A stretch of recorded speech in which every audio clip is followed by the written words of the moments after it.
नमस्कार दोस्तों, आज कुछ इंटरेस्टिंग चीज जो कि ट्रेंडिंग में है वो है इजराइल। हमारा फेवरेट, अपना फेवरेट, भारत का फेवरेट इजराइल। शलोम, यस इजराइलियस। लेकिन क्यों इजराइल है ट्रेंडिंग पे? हमें ये जानना बहुत ही आवश्यक है कि इजराइल में क्या चल रही है।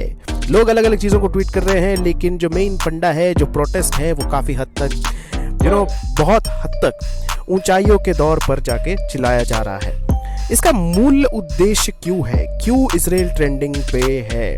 क्यों लोग इजराइल को आज के डेट में ट्रेंडिंग रख रहे हैं? चलिए समझने का थोड़ा प्रयास करते हैं, और वो प्रयास काफी हद तक सरल है। जब हमने देखा इजराइल का प्रोटेस्ट क्यों हो रहा है, इजराइल प्रोटेस्ट इसलिए हो रहा है क्योंकि Netanyahu's judicial reform bill has brought the country to the edge. इसको समझने का प्रयास करते हैं। क्यों? यहाँ का सबसे सरल और सबसे अगर मैं बात कहूं, बहुत ही सरल है। नेतन्याहू भैया ये चाहते हैं कि वो पूरा पावर जुडिशियल के पास ना रखे, कुछ हद तक अपने पास भी रखे। ओके, और आप तो यही बोलोगे कि यहाँ पे ऐसे कैसे हो सकता है। चलो इसको पढ़ते हैं एक बार। Israel has been seeing an intense and a large-scale people's resistance for the last 3 months over the issue of how an independent judiciary should remain in democracy. Lakhs of Israelis have been protested against Netanyahu government every week in Tel Aviv, peacefully of course, and in over 100 and other cities. Israel is a small country with just 9 million. Yet it's experienced one of the most well-sustained and peacefully organized protests in the name of democracy in recent memory. हाँ, ये बात तो सच है कि Israelis बहुत ही decently उसको ये कर रहे हैं, लेकिन यहाँ पर इनको डर इस बात का है कि कहीं जो नेतन्याहू की जो गवर्नमेंट है वो पूरी हिसाब से अगर डेमोक्रेसी के लोग यही समझते हैं कि इजराइल पूरी तरह से डेमोक्रेसी में है, ठीक है। तो यहाँ पर जब बात आती है इस चीज़ों की, जब लॉ एंड जुडिशरी की बात आती है, और अगर वो पावर सीधा गवर्नमेंट के कंट्रोल में चली गई, तो डेमोक्रेसी से ये डिक्टेटरशिप की तरफ अगर ना जाए, तो लोगों को ये एक चीज़ का डर है, और इसी चीज़ की वजह से लोग इसको पीसफुली प्रोटेस्ट कर रहे हैं, ठीक है। अब जब बात आती है इन चीजों की, जैसे अच्छा मोसाद का तो अटैक चलता ही रहता है, इसमें कोई नई बात नहीं है। 2 Pakistani planning to attack Israeli Jewish sites in Greece। Greece में पाकिस्तानियों का अड्डा बन चुका है, ठीक है। Greece is one of another place where Pakistanis are involved and it's not a new thing. ये और भी चलेंगे, इसमें कोई नई बात नहीं है। इनको सिखाया वही जाता, तो क्या ही करेंगे अब। So this is what happens when pro-democracy protesters in Israel see a Palestinian flag. They are protesting due to internal conflict among settler population. When it comes to oppression of Palestinians, they are united. मुझे नहीं पता कि Palestinian इनका तो क्या ही हो सकता है, लेकिन हाँ, पैलेस्टीनियंस कभी इनको छोड़ते नहीं है। तो how do you can expect from Israel? Israel will definitely fire back. ये काफी हद तक ट्रेंडिंग हो रहा है। यहाँ पे क्या दिखाने की कोशिश कर रहा है? No one is above the law, ठीक है। ये बंदे कह रहे हैं citizens of Israel streamed into the streets today in Tel Aviv to protest against Netanyahu's efforts to control the country's judiciary. He has just fired Israel's defense minister.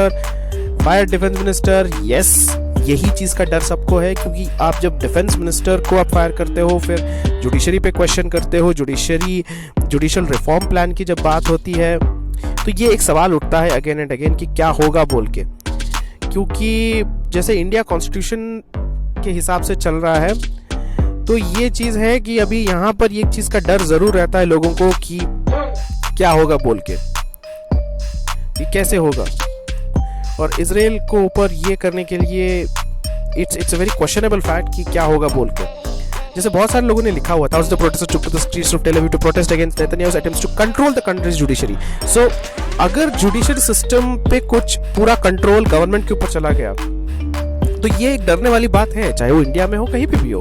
Because पूरे अगर control government के पास है, then judicial system का मतलब ही बदल जाएगा ना। बस इतनी सी बात है। काफी हद तक ट्रेंडिंग ये जो प्रोटेस्ट चल रहा है, आप देख सकते हो लाखों की भीड़ में लोग आ रहे हैं, हर जगह से आ रहे हैं, इकट्ठे हो रहे हैं और पीसफुली प्रोटेस्ट कर रहे हैं, ठीक है।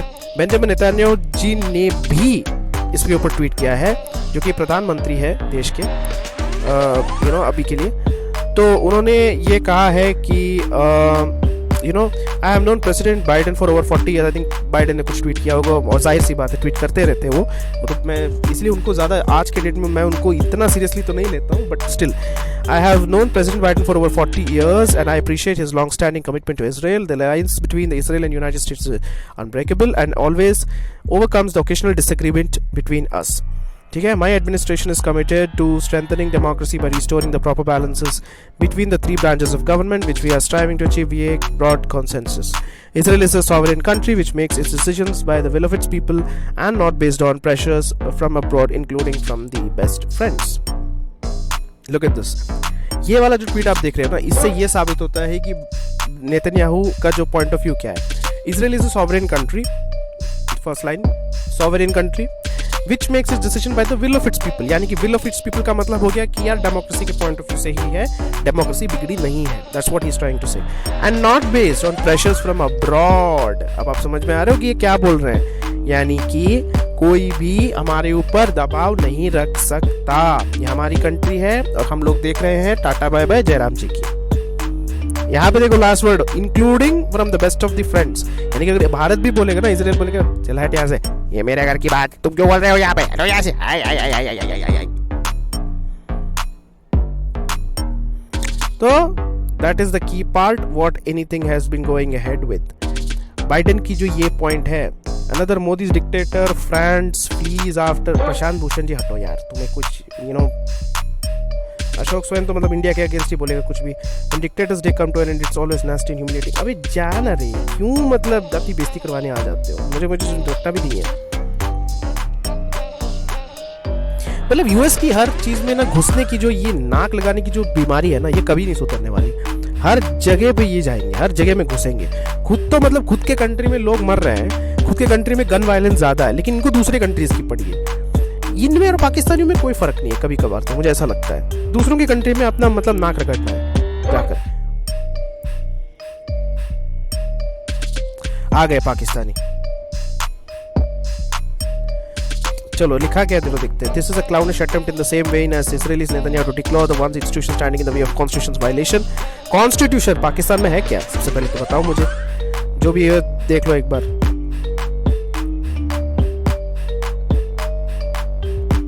पता नहीं इसमें कितना सच है कितना झूठ है, because I can't guarantee on the same. New report estimates that Covid vaccine का तो छोड़ो, वो तो एक अलग ही स्कैम है, वो एक और वीडियो बनाऊंगा मैं। बट यू नो एक बहुत बड़ा प्रेशर है और ये प्रेशर क्रिएट किया जा रहा है, और इसमें ऐसा क्यों मुझे लग रहा है कि वेस्ट भी डीपली इन्वॉल्व है, बिकॉज जहाँ जहाँ वेस्ट की बात आती है ना, जहाँ भी आप जैसे देखते हो ये वाले में, इट्स वेरी वेरी क्लियर कि वेस्ट इन्वॉल्व है, और you know they keep on doing these kind of things.